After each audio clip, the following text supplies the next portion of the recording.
Hey, what's up, everybody? I'm Carl Tart. I'm Jackie's Neal. And I'm Edgar Mobley's here. And we are the host of a new show called Culture Kings on How Stuff Works. We cover a whole range of topics on this show, but one of the things that we talk about the most is sports because we love them. Jackie, what's the sports opinion you have? The Cubs are the best team of all time. That's ridiculous. Edgar? Kevin Durant is the greatest player of all time. Nonsense. My favorite basketball player is LeBron James. He's the king of the world, and we'll get into that on Culture Kings. Download it wherever you get your podcast, Apple Podcasts, or anywhere. Just listen to it, damn it. This is the best of Golic and Wingo podcast. We are investing in your future in the NFL by bringing in ESPN NFL insider extraordinaire Dan Graziano. Dan, good to see you, buddy. I wish you'd put your mic on. It was on. It's on now. Okay. I wish I'd saved my baseball cards. Did you have any really, killer really line good ones? I had? The entry line I had here after being late into the studio. Oh, you weren't late. No, we were doing What's Trending. You were fine. See, no one would have known. No one would have known.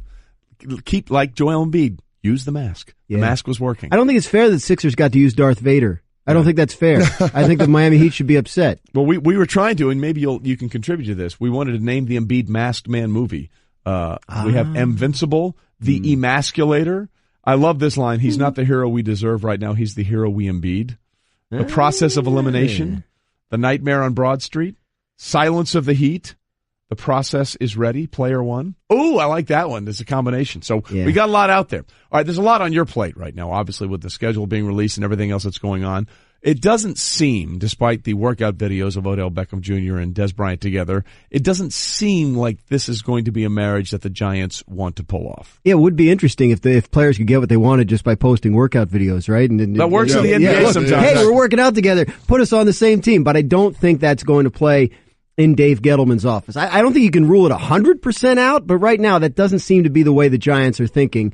I think from an X's and O's standpoint, it might make a little bit of sense because Des Bryant at this point, what is he? I think he's going to probably be a red zone target, a big body red zone target for somebody. I don't think he's going to go somewhere and be the number one receiver that he used to be. But I don't think the Giants are ready to bring that in right now. And I think, they have other issues on their plate, not the least of which is trying to get that Odell contract done. Yeah, I mean, and that's the next question I have for you is when's they're going to get that deal done? Because the thought is Odell has shown them a good faith gesture by showing up on the first day of off-season workouts. Is this something that gets done before week one? And that is a big deal. They wanted him in the building. You can't pressure a guy to be there for voluntary workouts, but they wanted him in there because they want to see him run. He's coming off a major ankle injury. They want to see where he is physically. So it matters that he's there. Will it ultimately lead to a deal before training camp, before the start of the regular season? I still think it's too early to say. I don't think those conversations have really progressed anywhere at this point. The Giants have him under contract for this year for a very, very low price, which is the issue. And they can franchise him next year if they really want to. The question is, how big a stink is he willing to make about it in the meantime? So, at this point, it being mid-April, everyone focused on the draft, I don't think there's been any real progress. That's not to say there can't be this summer. I think the relationship seems like it's in a little bit better place than it was maybe 3-4 weeks ago, but a long way to go on that. Dan Graziano with us, our ESPN NFL insider, giving us the Straight Talk, brought to you by Straight Talk Wireless. Best phones, best networks, no contracts. Let's get to that because you said it may make sense from a football perspective if they did sign Des Bryant, but because of what we just talked about with Odell, it might not make dollars and cents. Right. Because as much as they like working out together, I'm sure if Des gets a $10 million deal from the Giants, Odell's like, wait a minute. You're going to take care of him before you take care of me? I mean, that seems like that would be, you said the relationship has come forward. That seems to me like something that would make the relationship take a step back. Yeah, and obviously, I mean, that's always on players' minds, right? Everybody knows what everybody's making, as you guys were just talking about. I think the question is, what's Des going to get? And I mean, is he going to get $10 million a year at this point? If that's true, then I think he's out of the Giants' ballpark. I mean, I was just throwing that number out there. Well, I mean, that's if he's going to get what Brandon Marshall was making, then I think it might make more sense, right? Mm-hmm. I mean, I don't think Odell Beckham has a problem bringing in a number 2 wide receiver, number 3 wide receiver at that price. So ultimately, it really comes down to what contract Odell ends up getting. And I don't think, I mean, if everyone else on the team's making money, it's not going to bother him as long as he gets what he wants. So if that were, it's not going to bother him as long as I get what I want. Right. Well, exactly. we can say that about anybody and every exactly. Do whatever you want as long as I get mine. So I think, if Des Bryant comes in and he's making whatever he's making and that affects the ability of them to sign Odell Beckham, then I think it becomes a problem. But I don't think they're going to make a move that affects their ability to sign Odell Beckham long term. I think that's in one bucket, and the other issues they're dealing with are in other buckets. So I don't think that the two are tied together. Dan, you know that Odell Beckham Jr. has been one of the biggest storylines in New York this offseason, but the other big storyline surrounding the Giants is what are they going to do with the second overall pick? A lot of people are saying they're going to go with a quarterback. Saquon Barkley is an option. Will they trade down? What are you hearing right now? Yeah, I've heard a fair bit of chatter about Bradley Chubb, too, the North Carolina State defensive end, as a guy that Dave Gettleman likes, that the people in the Giants building like a lot. Would they take him at number 2? Would they take him at 4 or 5 if they move down into that spot? You know, he's a name to watch. I mean, I don't think Barkley is I think the favorite at this point to be their pick at number 2. I personally think they should be thinking quarterback with Eli Manning at 37 years old. I believe you put on Twitter they'd be crazy if they didn't take a quarterback. Yeah, I think they'd be crazy if they don't take a quarterback. Because how often are you picking number 2? And how often are you picking number 2 in a draft that has quarterbacks at the top that are like this? You don't know down the road, Eli Manning has even if he has 3 years left, let's say he has 3 years left, which is what I'm hearing from Giants people. We think he has 3 years left. If that's the case, you're still going to need someone in 3 years. Now are you going to be in a position where you have to trade up, make one of these crazy deals with multiple first-round picks? This is an opportunity to really help yourself in terms of securing the long-term successor and creating a better situation for yourself at the most important position, and I really think they shouldn't pass it up. But I think they will. Dan Graziano with us in studio, our ESPN NFL insider. It does feel like the Giants sort of hold the linchpin to how the top 10 of the draft is going to go, because we know the Browns are going to take a quarterback. We know the Jets traded up to take a quarterback. And we know that the Browns at 4, if he's still there, will probably go Saquon Barkley and have that 1-2, or they could also go Bradley Chubb if he's not taken there. But then you have, teams like Buffalo, who sits at 12 with 2 first-round picks. You have Arizona, who has some capital as well. They have Sam Bradford, but not much. And then the really crazy outlier in all of this would be the New England Patriots. Yes. I mean, Tom Brady is going to be 41. I'm sorry, eventually, and it's way sooner than later, his time will be done. That's just the way it's going to be. I mean, Adam Schefter has even said, that they haven't got a commitment that he's going to play this year. In fact, let's start there before we get into the draft. Where are you on the Tom Brady will or will not play in 2018? I think he probably will, but I mean, this is Adam Schefter. By the way, you got to trust me on this. Adam's information is solid. It's Adam Schefter. I mean, there's no reason Adam putting something out there if there's nothing behind it. So there's obviously some issue there, and there's obviously some things that have to be worked out between Tom Brady and the New England Patriots. I personally think there's a chance that those things do get worked out, but they're not there yet. And I think, because of that, and even if there isn't 2018 uncertainty about Tom Brady, like even if you don't want to believe that, there's long-term uncertainty because he's 41 and he's not going to play forever. So I think the Patriots, sitting with 2 first-round picks now, are in the market for a quarterback. Can they get up high enough to get one of the big 4? They have 2 1s and 2 2s. Yeah, they have the draft capital. Do it. Yeah. Is that how you want to use your draft capital? The Patriots, if they're going to be competitive this year with Tom Brady, are going to need to address the left tackle position. Mm-hmm. That's still something they need to do early in the draft. They've lost 2 of their 3 starting tackles because Fleming went to Dallas. So you have to. I guess the question is there a quarterback there that's worth mortgaging all those picks for? And if the answer is yes, I wouldn't be surprised to see them make that move. But if the answer is no, then maybe they play in that secondary market and they start thinking about a Lamar Jackson or a Mason Rudolph later in the round. And you might have to move up a little bit to get one of those guys, too, from where they're sitting. But I don't think it's crazy to put the Patriots in the quarterback market, especially now that they're sitting there with those 2 first-round picks. Well, see, that would be the most un-Patriot thing of all time, because normally what do the Patriots do? They're always a trade picks. down. Yeah, they trade down and hope they hit on that. But see, this would be a really interesting dynamic if they chose to go down this road, because if Brady isn't there yet and then they use that capital to draft his replacement as opposed to stocking the things around him, it might be a lot longer before we find out what's going on with Brady in 2018, right? But, Trey, I got to believe that Tom Brady is coming back. Otherwise, why would Robert Kraft agree to trade Jimmy Garoppolo last year? I think he's got some assurances from Tom Brady that he's going to be around for a couple of years. That only makes sense. You don't have a successor in the building for Tom Brady right now. All that makes sense. But we do know that there is tension there. And we do know that there are issues there. But I believe I believe the tension is between Tom Brady and Bill Belichick, not Tom Brady and Robert Kraft. I think that has to get worked out. Look, the other thing we know about Tom Brady is if he were to walk, he doesn't need this, right? If he were to walk away tomorrow, he'd be totally fine, right? Yeah. So it's not, if he decides he doesn't want to play anymore, it's not as if there's going to be some other pull. So I think that's I think there are some conversations that need to happen in that Patriots building that haven't happened yet if we're going to get to a place of peace and tranquility for the 2018 Patriots and Tom Brady. Well, let's be clear. Peace and tranquility don't really matter to Bill Belichick. Winning matters to Bill Belichick. But what does it matter to Tom Brady? That's the other thing. I mean, question. he doesn't have to do it. Yeah. So we'll see. Dan Graziano with us. By the way, are we focusing in on the wrong Patriot here? Because it was immediately after the Super Bowl in which tight end Rob Gronkowski was asked, by a reporter, I heard that you were maybe talking about retiring, and I'll never forget his reaction. It wasn't, oh, that's just talk, or I don't know where you heard that. He said, where did you hear that? Which led me to believe, yeah, I said that, and I can't believe that you heard it already. Somebody told you, right? Yeah. So, I mean, because, listen, he's had the back surgeries. From everything that we've been able to gather, he hasn't spent any of his NFL money. He's been living off his endorsements, and he has a very healthy, growing little nest egg in the bank. So with all this talk about Brady and what Adam is reporting, are we focusing on the less likely of these to be an issue with Gronk? Last time I was here, which was the other side of the exciting and thrilling Disney cruise I took with my family last week, we were talking about Gronkowski. We weren't talking about Tom Brady, and it was all the issues with Gronk and the Patriots. Now I come back from vacation, it's issues with Brady and the Patriots. So I think there's two prongs there, and I think, Gronkowski is certainly not a resolved issue yet either.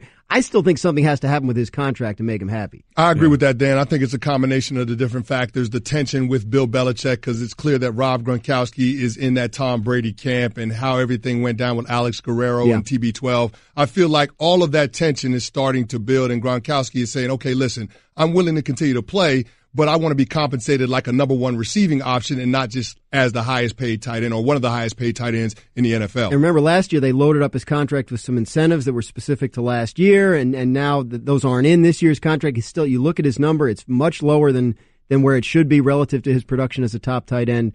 So I still think that they could make him happy with doing something with the contract. Okay, so that's Gronk and that's Brady. And then there's the issue of what we're talking about with Saquon Barkley. Do we really believe, when push comes to shove, we've talked about the second overall pick for the Giants. I know you believe they should go quarterback. Mm-hmm. But right now, if they're turning in that card, do you think it'll be Chubb or Barkley? If I had to bet, and I don't. You do, because we're don't betting bet. $1. I don't bet. Oh, we're betting a whole dollar. Making me Trading bet. places, $1. If I had to bet, I bet Barkley. But I'm not ruling out Chubb. But if I had to bet, that's not saying much, Trey. What? No, you tell me, here's my $1, it's on Barkley. But it's not an easy decision for me to do that. Yeah, I'll say this. Yeah. If they stay at 2, if they don't trade out of the pick. Maybe that's a better question. If they don't trade out of the pick, I believe they'll take Saquon Barkley. Maybe that's a better question. Chris, you can weigh in this because you know this in the organization as well. What's the likelihood? What's more likely, that they stay at 2 or that they move out of 2? I'll let you take the first swing at that. I think they'll probably move out of 2. If their quarterback that they want is not there, they'll probably move out of 2. And you believe they want one quarterback? I think they want one quarterback, and they don't want to have to relive that decade. His name rhymes with Pam Parnold. I'm just assuming. Right? I'm assuming Sam Darnold just because he has the highest floor. I don't know that to be a fact, but I do know that they like one quarterback, and the Giants organization is not interested in reliving that decade between Phil Simms and Eli Manning. So they want to stabilize the franchise. I have a hard time seeing how they do that without securing the successor for Eli Manning. That just makes sense. We're on the same page. I just don't know if Dave Gettleman is. And if he is, then he's doing a real good job trying to convince everybody he's not, because everything he's saying is indicating that he doesn't have to go quarterback. And here's why I want to agree with you. When have we seen a general manager reveal his plan to draft a running back for months before the draft? Dave Gettleman has been openly gushing about Saquon Barkley. I'd have to assume that he's not telling us the prospect that he really likes. But remember, he was GM of the Panthers last year, and we knew at this point that they were going with Christian McCaffrey. Like that was an open secret at that point, so it wouldn't be the first time that he had telegraphed his intentions. So, do you think they'll stay, or will they move out of that number 2 overall pick? I think they'll move because I think they're going to get an offer that's too good to pass up from one of those teams going up to get a quarterback. Yeah, let's say Buffalo. Sure. And again, the irony there is the Jets moved from 6 to 3 to get a quarterback, and they have to believe that there's more than one that they like because of what may or may not be there. And they did that to get ahead of Buffalo, and Buffalo may now get ahead of them thanks to the Jets' city counterpart, the Giants. That's the fascinating thing about all this. 6 days to go, baby. With all that's said and done, the team that they share a stadium with may be the one that just goes whoop. No, thank you. And they'll give that opponent to one of the teams in their division. It is going to be a fascinating thing. We can't wait. Again, Golic and Wingo will be there for the draft Wednesday, Thursday, Friday. I'll be hosting the draft Thursday, Friday, and Saturday. Will be a lot of fun. Chris Canty will be hosting the draft on ESPN Radio, and we'll make, this is the best question we need to ask you. He's going to make the Giants' third-round pick in Dallas. How much should he troll the Cowboys as a former Cowboy second-round draft pick, much in the same way Drew Pearson trolled the entire city of Philadelphia? He set the bar pretty high. You got to be careful because you don't want to look like you're just trying to copy. Yeah, right? no, I don't want to copy. But here's the thing. There's only one Chris Canty. There's only one. Plus, that's another one of your teams. That's what I'm saying. It all depends on the reception that the Dallas fans give me. I think you got to because be if I friendly get radio Chris Canty. Yeah, because if it's a warm reception, I can't troll them. But if they do, I can always drop the mic with the Super Bowl ring. You could. Yeah. You could. I have a feeling that it'll be a mixed reception. Because, I remember that guy, Chris Canty. But then you're starting for the Giants. You're like, he's not one of us anymore. He's not one of us anymore. But the Giants gave you, 40-something million reasons. Boy, he's really focused on your contract, isn't he? He really likes talking about your contract. Get out of my pockets, Trey. Get out of my pockets, Trey. I just need a little loan. Help me out. All right, Dan, thank you. We appreciate that. Yeah, exactly. Well, I'll get it from Evan Mathis when I get his $2.88 million. Golic and Wingo. And Wingo. Mm-hmm. Trey Wingo and Mike Golic Sr.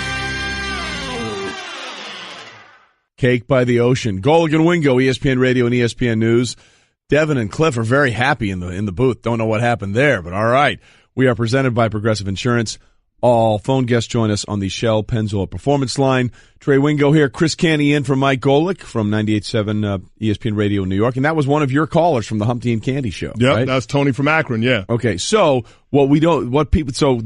she's the reason, by the way, that Rick was very mad at us. Yeah, Rick DiPietro, he still has a little beef with you. Too much vulcanized rubber to the head. That's all I'm going to say. And Dave Rothenberg didn't feel great about it either. That's our other co-host. But listen, Tony didn't give credit where credit was due. She should have told you guys that she got that from line. Rick DiPietro. Yeah. I had no idea. She called in and said he's a feisty little nugget, and we ran with that. In fact, when we had him on the draft, his name on the screen will not be Adam Schefter at Adam Schefter. It'll be Adam Schefter, hashtag feisty little nugget. Feisty little nugget. That's what we're doing there. But the last story in SportsCenter was about the Cavaliers taking on the Pacers tonight in Game 3. And Brian Windhorst just posted a very interesting article on ESPN.com. You can check it out. And the question is this supporting cast for LeBron James the worst supporting cast he's had in any playoff run? And immediately your mind goes back to 2007 when they made their first trip to the finals and they were swept, I think, by the Spurs there. And that was really LeBron James and others. Yes. But it's an interesting discussion from Windy because, first of all, this is a group that hasn't been together very long, really, most of them just since the trade deadline. But it is one of the least expensive supporting casts for sure. The question then become the Cavs have the oldest and most expensive roster in the playoffs, and James has had the heavy lifting. So, where do we see these other points coming from for LeBron's team? Because they're not going to survive. They're not going to survive if it's just LeBron and, oh, by the way, everyone else getting 15, 12, 6, 6, and 2. Well, first of all, it has to start with Kevin Love, the other all-star. Now, I know he's got the ligament in the thumb issue, but it's they said he's going to be okay. He's going to be out there. He's got to be better.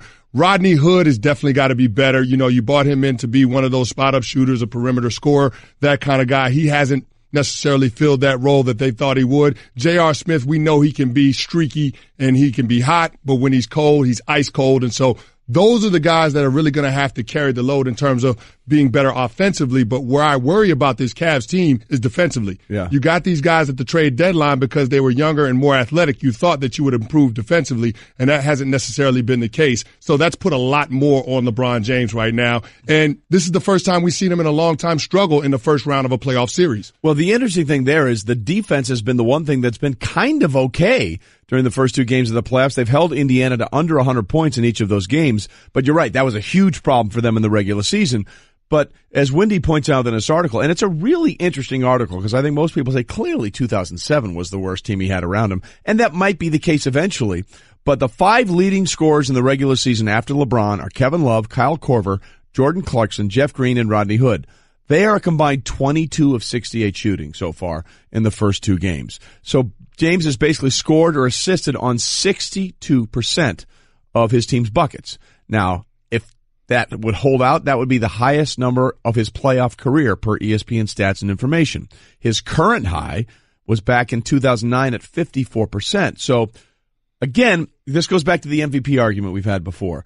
For example, the Rockets won the other night by 20 when James Harden went 2 of 18. Yeah. If LeBron James has a 2 of 18 shooting performance, the Cavs won't win by 20. They'll lose by 40. Yeah, and we saw that in game 1 when he got off to that slow start. I don't think he took his first shot until less than 2 minutes left in the first quarter. And still had a triple-double. And still had a triple-double. But you saw that Ty Lue and LeBron James were on the same page and wanting him to get off to a fast start offensively in game 2. So I'm going to say it's going to take another effort like that for LeBron James to be able to move past this Indiana Pacers team in game 3. It's going to have to look like that, but the supporting cast is going to have to pull their weight on the offensive end. You got to get more production from guys like Rodney Hood and Jordan Clarkson and George Hill. Those guys have got to be better. And that, ladies and gentlemen, is why Chris Canty is a radio professional, because that leads us seamlessly into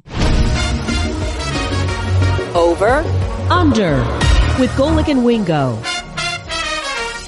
By the way, it is a really interesting article by Wendy on ESPN.com. You should check it out because the stats are overwhelming. So let's start over-under at 29.5. Points for LeBron James tonight in Game 3 against the Pacers. Again, he's averaging 35 points through the first 2 games. I'm going over. I'm going over because it has to be over. Even when you look at the way over. Even when you look at the 46-point game he had in game 2, the Pacers still had an opportunity with less than a minute to go. Victor Oladipo misses a wide open 3. So when you start looking at how that sequence of events happened in the last minute, you have to think to yourself, okay, LeBron James has to do this just to make sure that his team has a chance of being able to win, because you saw what the Pacers did to the Cavs in game 1. It was a blowout win for them. Yeah, 24 points for LeBron in game 1, 46 points in game 2. What is this? He's 33 years old, right? He's 33. I'm going to say the over-under really needs to be 33 at least. So I'm going to take the over on 29.5, and I think it's going to be somewhere in the 33 to 38 range if they're going to have any chance at winning this game.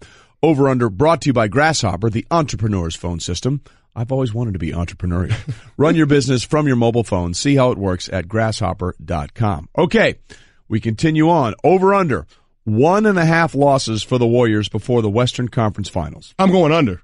It feels like it has to be. Yeah, I don't think this team is going to lose. And even though they're going to match up against a tough Pelicans team in the second round, just the lack of experience, I think, is going to hurt them in that series going up against the Golden State Warriors. And so with Kevin Durant and Klay Thompson out there, they can pick their poison. Those two guys can be able to get their shot anytime they want. And Golden State is just so much better defensively than every other team that they're going up against, including the Pelicans. So I like Golden State. I don't think that they're going to lose a game until they get to the Western Conference Finals. Yeah, it certainly doesn't seem like the Spurs are going to offer them much resistance. And again, they're 1 game away from sweeping that. So the question then becomes, are the Pelicans going to win 1 or 2 games?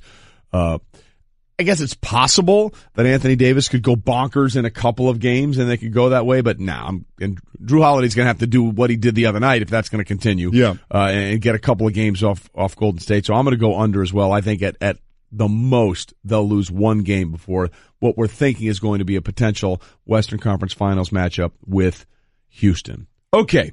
Baker Mayfield said in a SI.com MMQB article, he took a look at a paper and drew a line underneath the number 5 selection in the draft, which is held by the Broncos, and said, I'm not going later than this. So over under the 5th pick where Baker Mayfield will be drafted next Thursday. I'm going to go under, and I know that there are a lot of teams that are trying to move up in that top 5 to position themselves to get a quarterback, but I really do believe it's about the big 3, and that's Josh Rosen, Josh Allen, and Sam Darnold in that territory. I don't think Baker Mayfield will slide past the top half of the first round. I've got the Miami Dolphins at 11 circled. They've been a team that's shown a lot of interest in Baker Mayfield in the pre-draft process, and they're not sold on Ryan Tannehill being their future franchise quarterback. And, of course, he's coming off injury. So I like the idea of Baker Mayfield going into that Miami Dolphins organization and completely changing the culture. We'll just see if Adam Gase is on the same page that I am. So you're saying that you think he goes to Miami, but you think he goes to Miami because they move up. Is that what you're saying? Yeah, I mean, Miami might. I'm saying I don't think Baker Mayfield is going to go in the top 5. So I don't think he's going in the top 5. So I'm taking the over. The over. Right? The over. I'm taking the over. Yeah. So I was confused. I'm a little bit confused. I was like, I get what you're going, but I'm not sure what you're actually saying there. No, I think he's not gonna go that high. Okay. The interesting thing there is because once you get past these teams, obviously you have the Browns at 4 and then you have the Broncos at 5, and then 6 through 10, there's really not a huge need for quarterback there. So if somehow he doesn't go by the top 5, it's conceivable that Miami could still get him at number 11. So let's just say for whatever reason it goes Josh Allen number 1, Sam Darnold number 2, Josh Rosen number 3, Saquon Barkley number 4, and then at number 5 Bradley Chubb. If they decide to go Bradley Chubb to pair against Von Miller, which by the way I think would be a really smart thing to do. Just throwing it out there, Denver. Case Keenum is a pretty good option right now at quarterback for you. And then you have your bookends like you had with DeMarcus Ware, a guy you were drafted with the Cowboys in 2005 on one end, and Von Miller on the other side. Suddenly that defense is going to be very, very interesting for people. So if that happens, I think it's very conceivable that Miami wouldn't even have to move up from number 11. So I think I'm going to take the over there as well. I think I'm with you. I think if those two spots go the way they are, I think that we might see Baker Mayfield sitting there past the 5 spot and maybe getting to his 11, because once you get 6 through 10, those teams are really not quarterback needy right now. No, they're not quarterback needy, but it'd be interesting to see if some of those other teams like Arizona and like Buffalo are trying to move up in front of a team like Miami with one of those teams that doesn't need a quarterback in those 6 through 10 picks. And again, the whole thing, which I think is hilarious, is that it's really up to the Giants on what they want to do and whether or not they can stick the knife in the Jets, who moved up from 6 to 3. Golic. I tell you what, a great sports night last night, no doubt about it. And Wingo. What a day, what a show, what a time. 1, 2, 3, 4.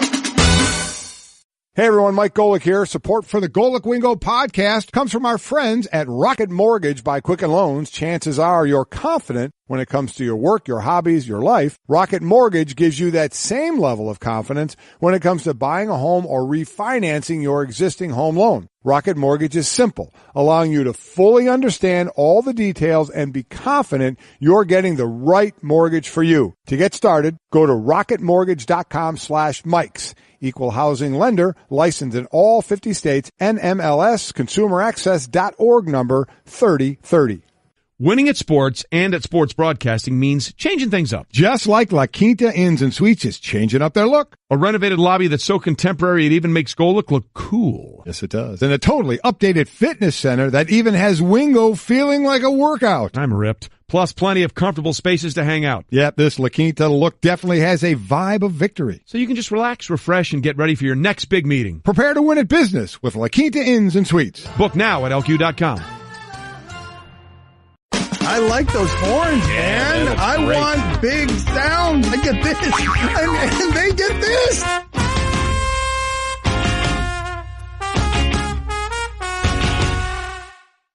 Golic and Wingo reminding you that we'll be live next Thursday and Friday from Arlington, Texas for the NFL Draft, brought to you by La Quinta Inns and Suites. Book at LQ.com and win at business. Trey Wingo here. Chris Canty in from ESPN New York 98.7 as Mike is off today, talking about a little over-under that we were playing, and we stopped on Baker Mayfield, and during the break we had an extended dance mix discussion on Baker Mayfield, which I really like. Yeah. So before we get to the finish of over-under, let's continue this discussion with Baker. Because if he doesn't go in the top 5, here are the teams 6 through 10. The Colts, probably not going to be taking a quarterback. The Bucks, probably not be taking a quarterback. The Bears, definitely not taking a quarterback. The Niners, definitively not taking a quarterback. The Raiders at 10, absolutely not taking a quarterback, and that leaves you to Miami. So Miami sits there at 11, and Buffalo is at 12. Then if Baker doesn't go through the top 5, then you have maybe the jostling between 11 and 12, whether it's Miami or Buffalo trying to move up, but with the 6 through 10 guys and get the quarterback. Mm-hmm. But the interesting thing here about Baker is that, look, obviously he's a very competitive guy. His teammates at Oklahoma love him, and he's been very productive. But I think there are a couple of things that are going to be real question marks at the next level. First of all, you can't get around his size. No. He's barely 6 feet tall.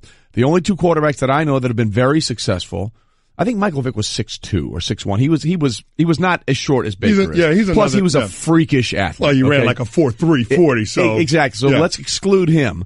Then there's Drew Brees and Russell Wilson. So if you're Baker's size, you essentially have to have the escapability and the imagination of Russell Wilson. Well, here's the problem there. Baker ran a 4.8 and a 4.9 40. Russell ran a 4.5. What did you run in your 40? Well, I ran a 4.81. Okay. So that just goes to show you a little bit of context what NFL defensive linemen and edge pass rushers are doing. Von Miller runs like a 4.5. So right. Baker Mayfield's not outrunning any of those guys to the edge of the defense. Yeah. And so when I think about Baker Mayfield and trying to project him and what he's going to do at the pro level, I always go back to something that Bill Parcells said. If you don't remind me of somebody that I've had success with, then I'm probably not going to draft you. Baker Mayfield doesn't remind me of a lot of NFL quarterbacks that have had success with that stature and skill set at this level. So I'm a little bit worried about what he's going to be capable of doing and how whatever team drafts him plans on using him, because his skill set is very unique and you have to have a plan. And I don't know that Baker Mayfield is necessarily going to be that guy that's going to be able to take over a franchise and have the success in terms of production. Okay, so I think we can establish he's not fast enough to get away from the best pass rushers in the NFL. Yeah. So that eliminates the Russell Wilson comparison. Then the question becomes Drew Brees. He's fantastic. He's 6'1", I think, just over 6 feet, and he's been phenomenal. There have been 9 5,000 passing yard seasons in NFL history. Drew has over half of them. He has 5. So are we going to believe then that Baker Mayfield can be Drew Brees? I mean, we got to play the odds, Trey. How many Drew Breeses have we seen? It's Not only many. one Drew Brees. So, I mean, when you start talking about comparing him to those type of athletes, I don't think that's fair to assume that Baker Mayfield is going to be able to have the same level of success. So Baker Mayfield's game has been so much about being able to use his legs to extend plays in college, and he's played in a spread system, really like a run-and-shoot type of system. I don't know that Baker Mayfield can consistently win from the pocket, especially at his stature, because it's going to be a different game when he gets to the NFL level. And if you don't have a quarterback that can consistently win from the pocket and he doesn't have the athleticism and the escapability to get away from those defensive linemen, he's going to be in a world of hurt. Yeah, and look, the offense that Oklahoma ran wasn't really a pure spread. It was a little more based on a couple of other things, but you're right. It's not the same kind of offense he'll be asked to run in the NFL. So if he's not going to be Drew Brees and he doesn't have the escapability of a guy like Russell Wilson, those are two things that as a quarterback in smaller stature, they're going to be a problem. And one of the things that people always say they love about Baker, his competitive spirit, his competitive fire, his teammates love him. They get him fired up. Well, it's easy to be fired up by that kind of behavior when everyone else on your team is 19 to 21 years old. Let's say, how old were you when you were playing your last 3 seasons with the Ravens? I was 33 years old. Okay, you're 33 years old. You've made some money. You've got some things you got to take care of, and you have a 22-year-old kid coming in fire and brimstone, screaming, "Let's go!" all that kind of stuff. How will that play in the locker room? Guys really don't care about that whole fiery, let's go, let's try to rah-rah. They don't want that. What they want is somebody that's going to show up, be a professional, and do their job. And as the quarterback, you've got to be the first person in the building and the last person to leave. I know it sounds cliche, but that's true. But that's what the players on the team and in the locker room want to see, because so much of their livelihood and their success depends on what you do as the quarterback. It's the most important position in team sports. And so with Baker Mayfield, there have been some questions about his character and how he's going to adjust to the pro game. And is he going to be that consummate professional when he gets to whatever NFL city that drafts him? So I think there's a little bit of concern from players from that standpoint if you have to deal with a guy that's like that. Yeah, again, his teammates love him because they're all the same age. They all buy that they're college stuff. Kids. They're college kids. That rah-rah, unless you play like Drew Brees, that rah-rah stuff won't work at the NFL level. I mean, remember when Jameis Winston put his fingers together and we're going to eat a W? Yeah. I swear to you, some of his teammates are like, dude, what are you doing? Yeah. Literally, what are you saying to me right now? I don't care about any of this eat a W. Can you make enough plays for us to win this game? They looked at him like he had 4 arms when he was going on. If he had done That's not what you want to see from your quarterback. Yeah, how about we get ready to go play and win a football game? Golic and Wingo. It was all sort of one big giant Jell-O mold. Very interesting where that went. Darren Woodson is here with us, ESPN analyst, 3-time Super Bowl champ, 5-time Pro Bowler, the leading tackler in Dallas Cowboy history, and a member of the Cowboys Ring of Honor. First and foremost, the Des Bryant situation. We haven't talked much about that with you. The thing that shocked me about that was that there was no discussion of a contract renegotiation. Yeah. It was pretty clear by the time they got together the Cowboys were moving on. Was that the thing that surprised you most, that there wasn't a give and take? Exactly. That's what surprised me the most, is knowing that there wasn't discussion over maybe taking a pay cut. And Dez showed up without an agent.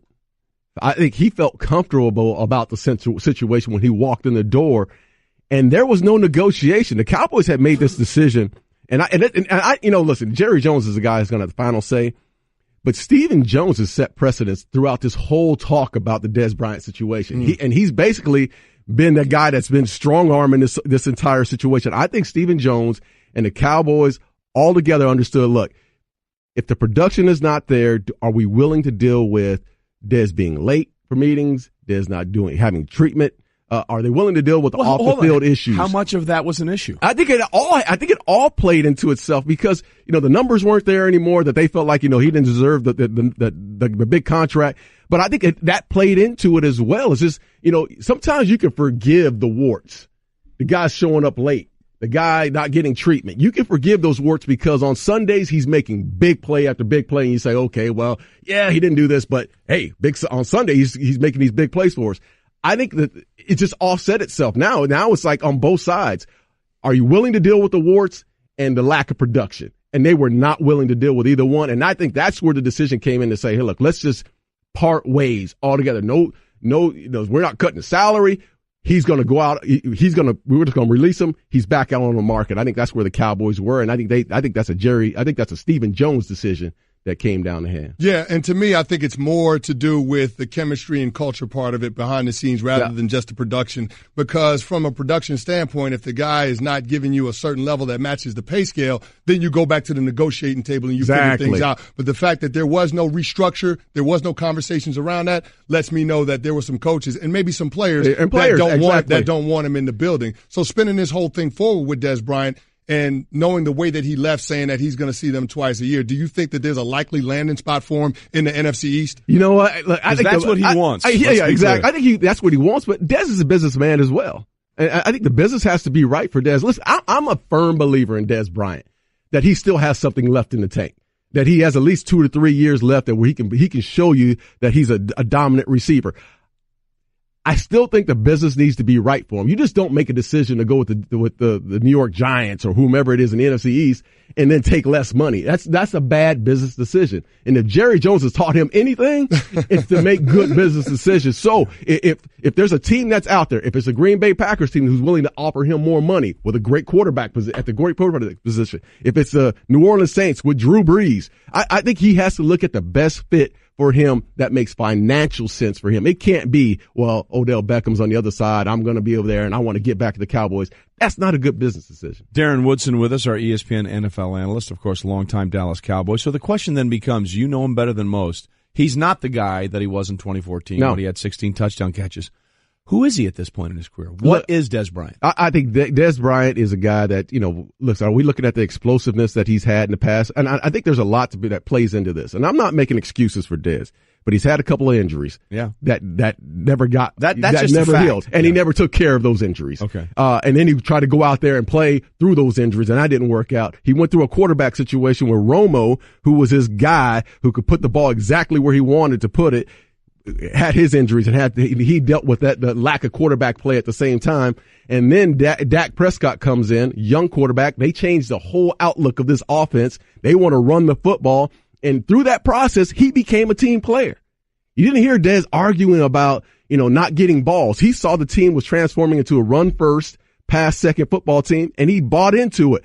The numbers weren't there last year and last couple of years, and I get it. I mean, I get that part of it, but for us to sit here and say, well, his talent and production are down, yeah, that's one thing, but his skill set has fallen off. I don't know if his skill set has fallen that much to think that he can't play this game at a high level. If he goes to the right quarterback, the right offensive scheme, you'll still see some of that production. I'm not saying you're going to see that production that he had 3-4 years ago, right, but I think you'll see more than 60-some catches. You'll see that 70-80 catch range. Now, Darren, the question becomes, how did the Cowboys replace the production from Dez Bryant, or more importantly, what he means to that offense? Because to me, it's all about trying to get Dak Prescott back on track. You have the most valuable commodity in the NFL, which is a starting quarterback on a rookie contract. So Dallas has got to get Dak back on track. Yeah. He regressed in his second year. How are they going to do that without Dez Bryant? Now, listen, they got to get back to the running game. What's made this team special is their identity. And that's the running game. That's getting behind that big offensive line, establishing the line of scrimmage, and then getting into the 3rd and 2s and the 3rd and 4s. And I think that's where you see the best of Dak Prescott, the option routes with Cole Beasley, outside the slants to Terrence Williams. You'll see Jason Witten being a bigger part of the game. That's the Dak-friendly offense that they want to see. Run the ball first, get it in 3rd and short, and let him convert there with it, either in the passing game or with his legs. That's the Dak Prescott situation. They have, in my opinion, they have to get better as far as taking those shots when those shots are there. And I think that's where that hurt them the most last year. They did a good job with the option routes, but when it came to it, throwing the ball deep down the field and making the big splash plays, they are very inconsistent, and I think that leads to Dak Prescott. He needs to get better at it. Well, they could certainly use a burner on the outside. Absolutely. They don't have a speed burner at wide receiver. All right, Darren Woodson with us here. This is the most important question of the morning. Chris Canty was drafted by the Dallas Cowboys in 2005, second round. Had some fine seasons with the Cowboys, but had Super Bowl success with the Giants. And in a classic trolling job, the Giants are asking Chris Canty to be in Dallas next week to announce the 3rd-round pick at AT&T Stadium. Oh, really? So the question is Chris going to get booed as He's a Giant? Getting booed. Come on, Darren. You will get booed. Did the Cowboys ask you to come out? No, they didn't. They have not asked you to come out. They didn't just ask yet. me to come out. You know what, man? This is a setup, Chris. Don't do it, man. I got to do it. I have to do it. Listen, Darren, I didn't leave Dallas because I wanted to. Like you said, I'm a businessman, and I'm literally a businessman. So I had to go to New York and get that contract. Just so happens that I won a Super Bowl as well. Exactly. Don't blame me for leaving. I'm not blaming you for leaving. I'm just saying when you show up and you introduce that third round pick? Third round pick, brother. Friday night. The boos are going. I'll be the first one right there too. Boo! You, Chris. Yeah. I'm right in the front. Matter of fact, I'm calling my boys up. Wow. I'm calling the boys up. I'm calling my guys. Well, you know what I'm going to do, right? You know I'm going to wave at the crowd with my Super Bowl ring on that head just to make sure everybody understands what I left Dallas for. Got paid, and we got some bling. I'm out of here. I'm done. Got a ring and the money to pay for the bling. There's no question about it. Listen, he's got to go full Drew Pearson like Drew did. Oh, you do. In You go all in. Gotta You're going to do it. go all in. The AT&T Stadium where the Giants have a winning record with Eli Manning. He won his first 3 attempts in this building. You got to go all in. Embrace it. You've got to be Joel Embiid. Embrace the villain. Embrace the villain. Embrace the villain. What are you the best, my man? I slept good. My too. man. Darren Woodson. The mask looked good. I slept good. Ain't no question. Night. Get out of here.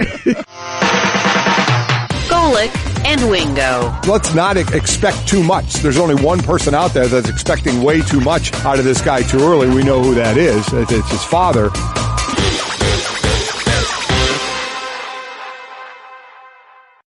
Every deck is made for standing on, but there's only one that's always had a way of standing out. So if you're looking to bring more style, comfort, and creativity to your life outdoors, call on the brand that's known for making the most in outdoor living. From decking, railing, and lighting to furniture, fencing, and framing, at Trex, we're engineering what's next in outdoor living. To learn more about all of the outdoor solutions Trex has to offer, call 1-800-289-TREX or visit Trex.com. That's TREX.com. Kara Lawson, ESPN basketball analyst. She's calling the Raptors Wizards game 3 tonight, then Thunder at Jazz on ESPN tomorrow, then back to D.C. for the Raptors and Wizards Sunday. In other words, she's busy. She's also good. Kara, thanks for being with us. First and foremost, you got to kill Cliff with us, right? What's he doing? Yeah, I think Philly needs to have both. Whether they're going to have Cliff in the fan team anymore, because that's not something you can do. By the way, this is amazing. Are you doing this in a wind tunnel? Because I love your commitment. I said you're committed. You apparently are going through a hurricane as you're joining us on the radio. I am going through a hurricane. It's quite windy here, but I'm committed to the cause to join you guys. See, that's Kara. That's what we need. That's who she is. Okay, what did you make of Joel Embiid last night and the performance that he put together? It just seems like right now, no matter if it's not supposed to be their time, it feels like the Sixers are embracing this moment, and maybe they're just young enough that they don't know they're not supposed to be doing this. Well, listen, Joel has had, that's the kind of season he's had. I mean, the performance he had last night is consistent with what he's done all year. He's been a dominant force, one of the most dominant forces in the NBA all year long. He's one of the most difficult guys to game plan for. So what he did last night didn't surprise me in the sense that that's where his skill level is right now. But when you talk about him sitting out the amount of time that he did and coming back and still having such a great impact in the game, that's certainly something that not a lot of guys could do. So Philly looks incredible. I mean, they definitely have their warts like any other team in the league, but when they're all playing well and they have all their guys healthy, they're a really difficult team to beat. Kara, based on what you saw last night from the Philadelphia 76ers, is this team talented enough to be able to make it to the Eastern Conference Finals? Yeah, I mean, I think they're talented enough, Chris, to make it to the NBA Finals, if we're talking about talent, right? When you look at what they have on their roster. I mean, you start with Embiid, you have Simmons, what they did fortifying their bench with Ilyasova and Bellinelli, after they were bought out by the Hawks. This is a team that's talented enough to make the finals. Yes, we could say that about probably three of the East teams, I would say, in Cleveland and Toronto and Philly. Those would be the three teams you would think the Eastern Conference finalists would come from. But, yeah, they're talented enough. Now, who knows how they're going to react in a situation where they're down in a series or they're playing on the road or you face some of the adversity that all teams face through the course of a long playoff run. We don't have that experiential wisdom to know how Simmons and Embiid are going to react in those situations. We don't know that yet, so it's hard to project.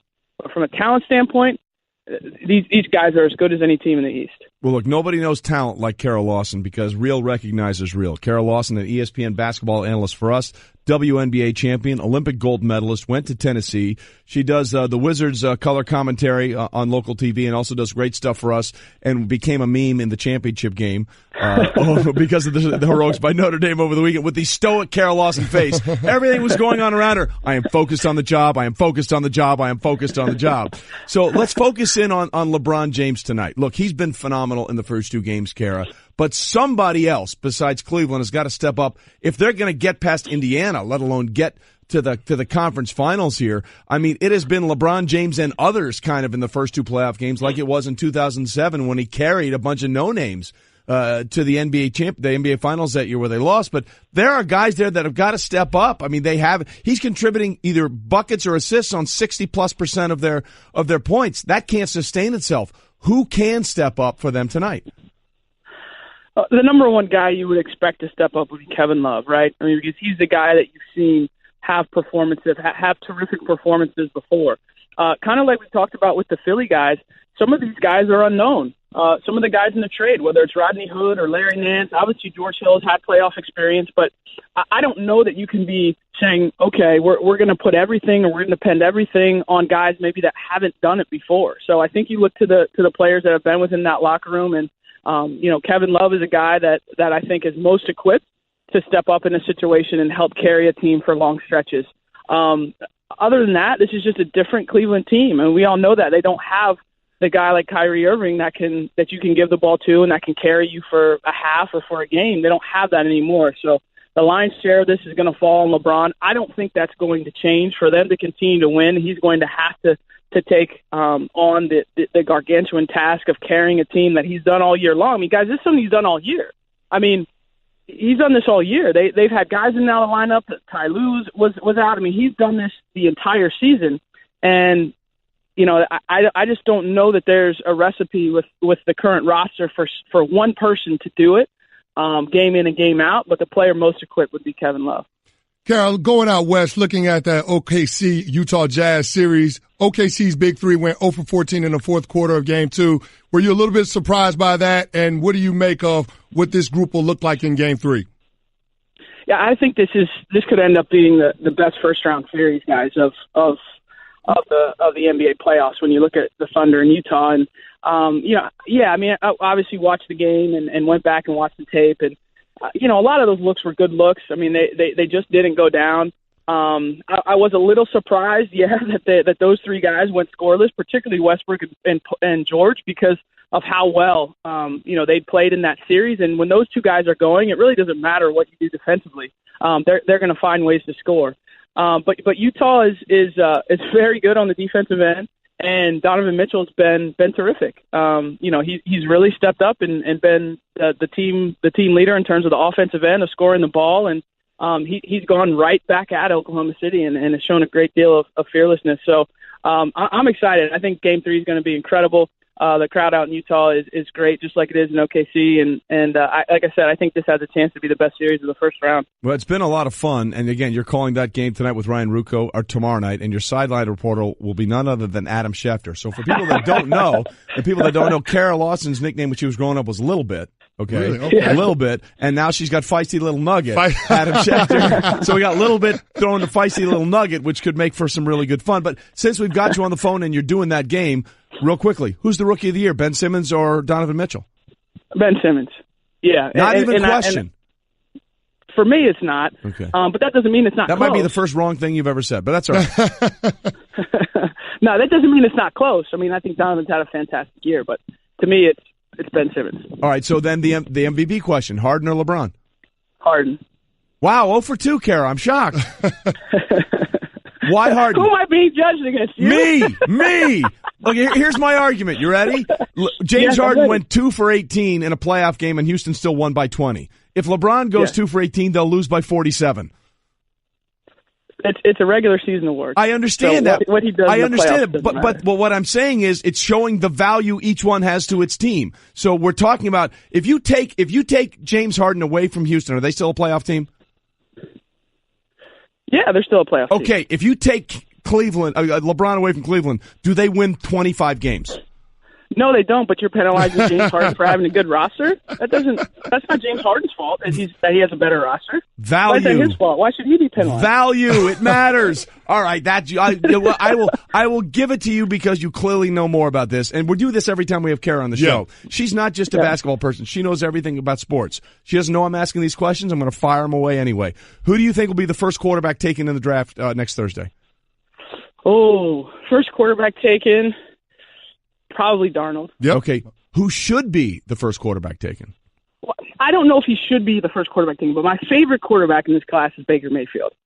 But I don't know if he should be. I could, if you like Darnold over Mayfield, I'm okay with that. Okay, But I like Baker Mayfield. Who's the best player in this draft taking the quarterbacks out of it? Saquon Barkley. That's easy.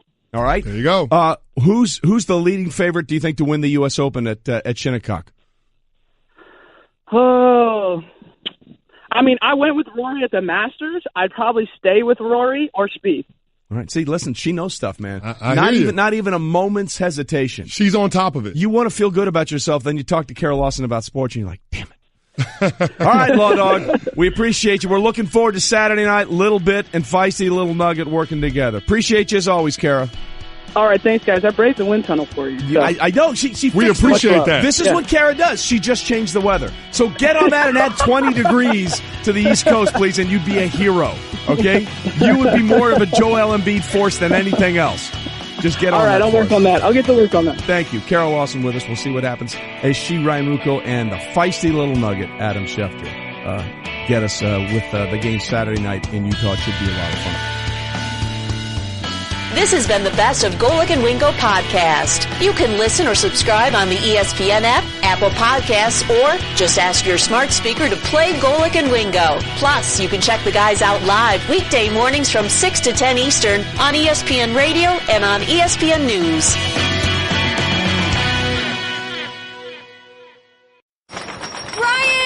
I don't know how else to say this, so I'll just say it. What is it, Linda? I think we should see other people. Are you breaking up with me? On a roller coaster? Well, we do have a lot of fun.